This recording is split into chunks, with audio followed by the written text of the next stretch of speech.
So, about less than a minute, 2 minutes ago, I just finished the newest Eminem album, The Death of Slim Shady, Coup de Grâce, and little to this channel's knowledge, because I haven't mentioned it a lot in this channel. I mean, I've covered Eminem in the shorts and the newest singles, but Eminem was one of the first rappers' full albums I've ever listened to, either the Slim Shady LP or the Marshmallows LP, probably both, honestly. My dad owned a copy of one of the two, I think the Slim Shady LP specifically. So, of course I was going to be on this listen the second it came out, but all the singles leading up to it didn't have me much hype on it, and on the listen through this album, I skipped both of them on this listen. Houdini and Tobey Maguire's Bit by a Spider, that song, I mean, both of them were just not that great. I think Houdini is probably the catchier out of the two. I see why it was dropped first, but it's still not a great song. It's just the corniest of Eminem bagged up into a ball. And on full listen to this album, I'll say first off that this album is an hour and 4 minutes. It came out July 12th, so I'm now recording this 4 days after the full release of the album. And I would say last night I finished rewatching Splice. It's a 2010s movie, horror movie, with my fiance, and that's about an hour 45 minutes. I feel like my time was definitely well more spent watching this kind of mid, but a little twisty, weird twist horror movie compared to the Eminem album. The Eminem album was boring at least. In some points better. There's not songs that I hate this entire album. So through this review, I wanted to do a little differently and go track by track with the track listing pulled up here. Now that I have the equipment to kind of pull this up together. We started with Renaissance and Habits. Both pretty mid starts to the album, honestly. Habits is the one that starts getting the most transphobic, and as I've mentioned on my first video on this channel, being a non-binary trans person, I'm not oblivious into knowing that Eminem's first 2, 3, 4 albums, he does just randomly throw out homophobic, transphobic bars. And this is a point, honestly, I think of how it's possible I mean, given the area I was grow up in, I couldn't have come out, or at least wasn't ready to.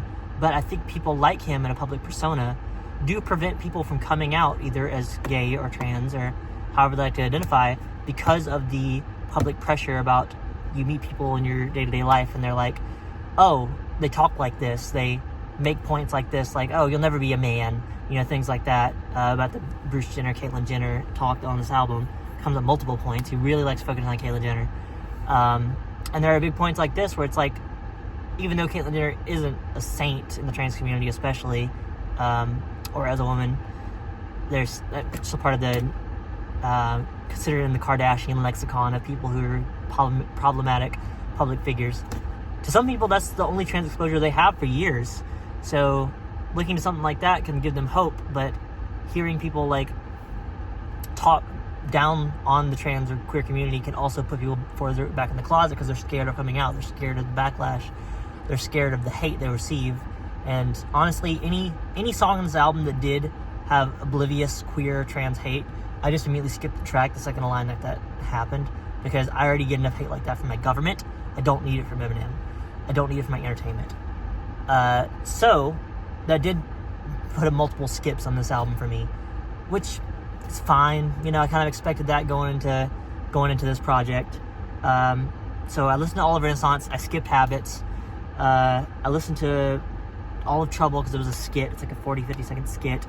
A lot of this album focused around being like, oh, the PC police is gonna get me, Gen Z is gonna get me, which it's like nobody really fucking cares. The most people are talking about Eminem about being like, nobody actually wants to cancel Eminem. That's the first thing, is that people will joke about it. People will make comments online I've seen a famous TikTok about being like, Gen Z trying to cancel who? Eminem? And then this white girl goes in her own little rap about people trying to cancel him, but it's not true. You're kind of creating yourself a victim narrative to further your own spoken word agenda about how you want to I'm trying to gather my thoughts on this, but you're creating yourself a victim narrative about how you don't have freedom of speech, even though for now proven double decades, you have been allowed to say almost anything you want, not without repercussion. He has mentioned in the past how he's been visited by FBI, Secret Service, but he talks about politicians or presidents. But has he ever been given repercussion for talking about trans people or queer people? No. Nobody's real, like, he maybe protested. I know, like, he's had protests in the past, like, to his concerts, things like that. But any serious repercussion for, like, branding or, like, music or, like, being denied putting out music, I don't believe so. Like, all the horrid shit he said over the years about how he'll kill, rape, or do whatever else to women or trans or gay people, he's obviously said it and still done it, will continue to say it. Who cares? Us queer people, I do care, because this puts people further back in the closet and just further propagates the hate that we already get from our, especially leading to like 2025 and Project 2025 and all the Republican Party's been trying to build over, that the government's already been giving us. So on first try on this album, I made it to the track with Jid, Fuel, and then I just tapped out. I was like, this is like, I don't need this. I gave it another try today and fully finished listening to it front to back just to get it out, get one solid listen out, and probably never revisit it in full again. Brand New Dance was the first song I liked on this album, like I liked on Spotify. And I wouldn't say liked in a way of it's a great song. I think it's such a penis beat. Like, I've heard online the term penis music about how you have a really corny, like, funky not even funky, what was the word for it? Really corny, clowny ass beat or song. And this kind of loops all the way back around for me of like, this is kind of like the Room of music for Eminem. It's so corny, so cheesy, it works for me. I think the chorus is one of the catchier choruses on the album so far. It's funny, even despite the kind of like the more out there things he says, outlandish things he says in this one. It works for me. It's funny. That cuts into Evil, All You Got, Lucifer, and Antichrist. Fucking snooze fest for all four of these songs. I feel like they're just more about being like, Marshall, he's the Antichrist. Like, there's something people have complained about for Eminem for years, is that his choruses suck. And this album doesn't fight the allegations on that. But in certain moments when it does work, it pulls me back in to be like, okay, you know, at least if the song sucks, the chorus on Houdini isn't that bad. Abracadabra. Like, it isn't that terrible. It's just a little corny. Then we go into Fuel, which is easily one of the best songs on the album, because Jid next to Eminem on this song shows you what a good modern rapper can do without a shtick. And that's something I think about for the whole narrative of this album, because this album does have a narrative in it. It's the first album I'm talking about on this channel, I believe, that has a through-line narrative and a structure about how old 50-year-old Eminem is fighting against his Slim Shady persona Eminem from like the 90s to 2000s, like his 20-year-olds Eminem's era. And about how Slim Shady's like, you need me, you can't be without me, I made you. You said all the things that you didn't feel like you couldn't say through me, so I'm your vessel, you know. And then modern Eminem's like, no, you know, I could be a better person, you know, stuff like that. But he's not really trying, honestly. He's kind of saying all the same shit that Slim Shady would say, which kind of creates a bit of a disillusion from the plot of this album, of being like, but you're already saying the same shit without Slim Shady persona. He's not really doing the voice anymore that he would do with Slim Shady. Like, he had the affectation with his voice. And that's kind of gone. He don't have the skill to do that, in that level anymore. So the illusion of that character is also not really there, because the voice affectation and like the certain bounciness that Slim Shady as a persona would have versus regular Eminem is kind of gone on that level, at least. He just always sounds so angry. No matter what song he sounds on, he just sounds so angry. And the peak of that, I'm gonna skip around a little bit, but the peak of that, to me, was on Temporary, where it's the most heartfelt song on the album, and he's like, Haley, this is for you, baby. When I'm gone, just know, you know, the pain's temporary. We're all temporary. We all die. So this is my song to you after I die. But it's the most heartfelt song on the album. Skylar Grey is carrying this song with her gorgeous voice. And Eminem on the second and third verse just comes in so angry with the bars, like, but the bars themselves are like, Haley, won't you love me? And, won't you remember me when I die? Ha! But the song is so heartfelt that it feels so out of place, and it's so jarring. The rest of the song, this is one of the few other ones, I'll just go ahead and say it out right here. Bad One, Temporary, Fuel, and Brand New Dance were the only 4 out of the 19 songs I liked, at least to kind of go back and give them another shot out of context from the album. But it's just weird how he doesn't get the tone context of, this is a soft, slow, Remember Me After I Die song. Why do you sound so mad? Why do you sound so mad talking to your own daughter? Like, making this ballad, you can't even, we need a Discord tone indicator for this man to let him know it's the Prince's sad song. It's a sad song. Treat it like a sad song, goddammit. It's just so bizarre to do a flow like that and like a angry verse like that on a song that's supposed to be like a Remember Me When I'm Gone song. It's just weird. Jumping back up in order, Fuel with Jid, the whole first minute and a half is probably the peak the album ever gets. Jid comes in, goes hard, goes with a great flow, has like about a 10 to 15 second switch up to a second beat before Eminem even comes in on his verse. This kind of shows a level of how I mentioned shtick earlier, like Slim Shady is Eminem's shtick of like being a cancelable, anti-woke type of rapper, But Jid doesn't have a shtick outside of like maybe you would say he's partnered like under J. Cole, but he didn't have a shtick to his persona or his character. Jid is just a rapper.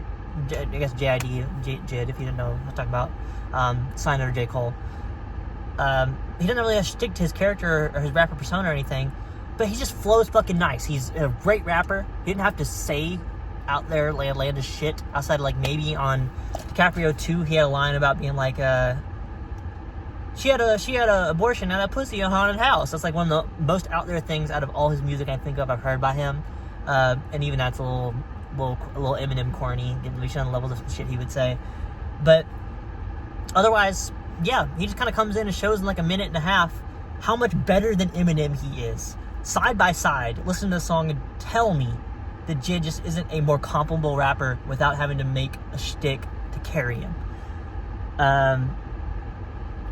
And I say all this and bitch about it. I heard the whole album, and I heard at least about half of it twice, up until Fuel twice, because I had to give it another shot. So it's not to say like you can't engage with things that you disagree with or that you don't fully align yourselves with. I think it's okay, and I would encourage engaging with media that you don't fully align with to widen your view and widen your spectrum of vision on the world. Keeping yourself in a bubble for too long will kind of isolate yourself to everything that you reaffirm yourself to things you want to think. But one of my big statements, at least up until this point, and Road Rage and Houdini's next, both still a snooze fest. What I'll say up to this point, around the halfway point of the album, since it's 19 songs long, we're at up to song 10 or 11 now, is that there was Relapse, Recovery, and Revival was the trilogy of those type of albums. I loved Relapse and Recovery as a young, edgy kid up until, I would say, even 18, 20, I'm 26 now. I would still say some songs off of it still hit for me. It's still good to revisit. I would claim that Relapse, Recovery, Revival, Revival would be his album made for the left, like left-wing leaning people. Death of Slim Shady is his album for the right. Death of Slim Shady is his album for the conservatives, for the anti-woke mob. And he's dropping it, I would consider, at a perfect time, right before the elections, right when Trump's getting a lot of press and a lot of media attention. I think this was a genius white person rapper move to make. And that's just kind of where I sit with this album on a theme basis of the anti-woke album dropping right before, like months before the election, was admittedly genius move to make. I do hate it. I hate that he's making it more divisive than ever and adding to the fuels of the fire of this right now. But we have to live with it. So that's kind of where we're at. After Houdini, abracadabra, we hit into breaking news. Another skit talking about how there was a funny part in this one where he's like, we're on the scene here at Eminem's Mom's Spaghetti, which I was like, oh, he's just trying to play into the bit. It's a little funny, but it's just the way it was delivered was a little odd.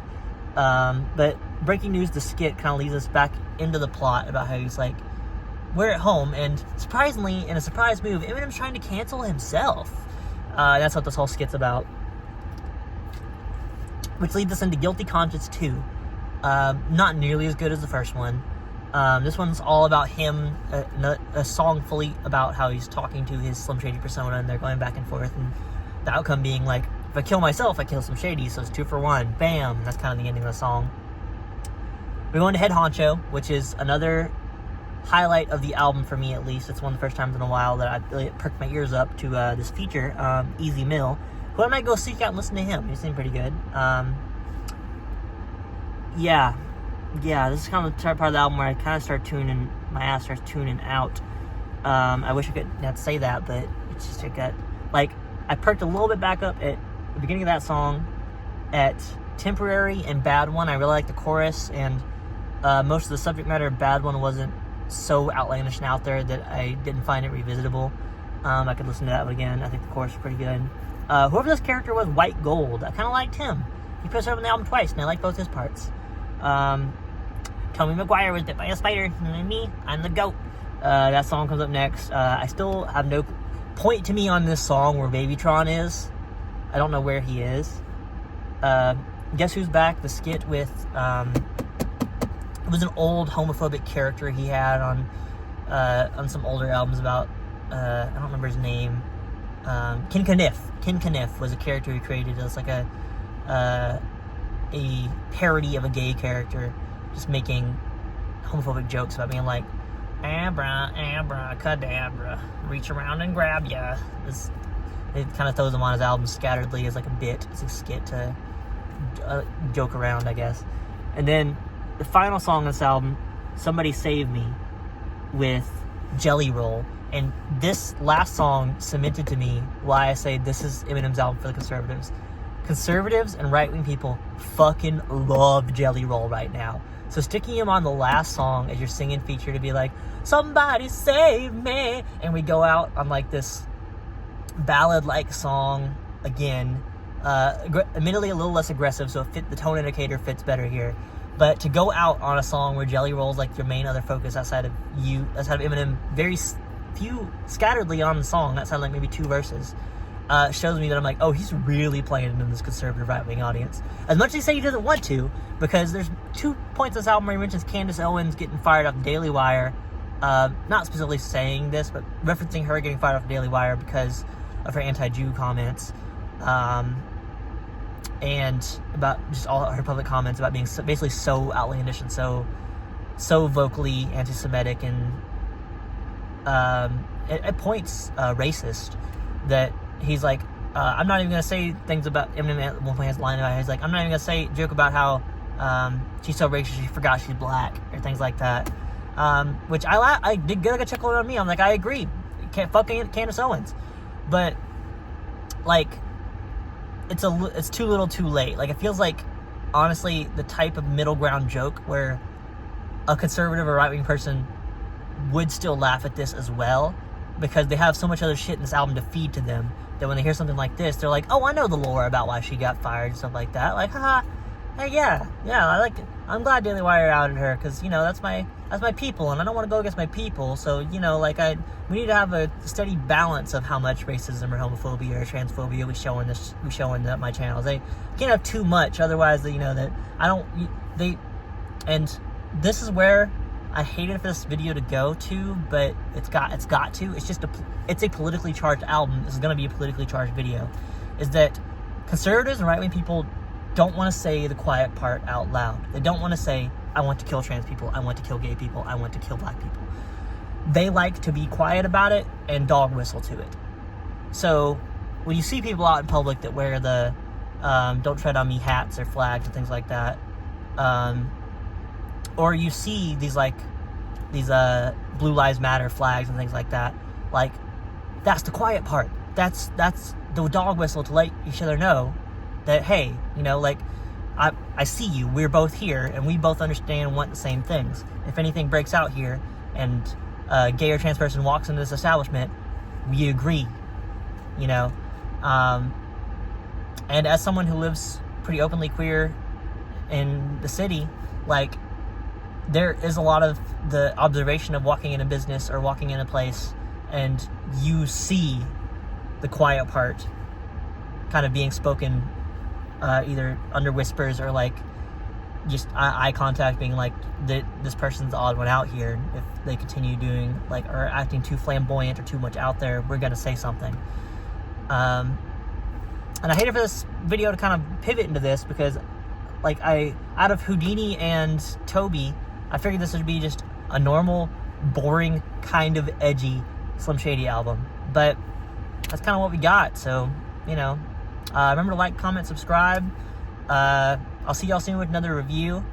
I honestly got a few songs from this, so I can't say I completely hated it, but I can't recommend it. Just let me know what you think about this album. What you want me to review on the channel next.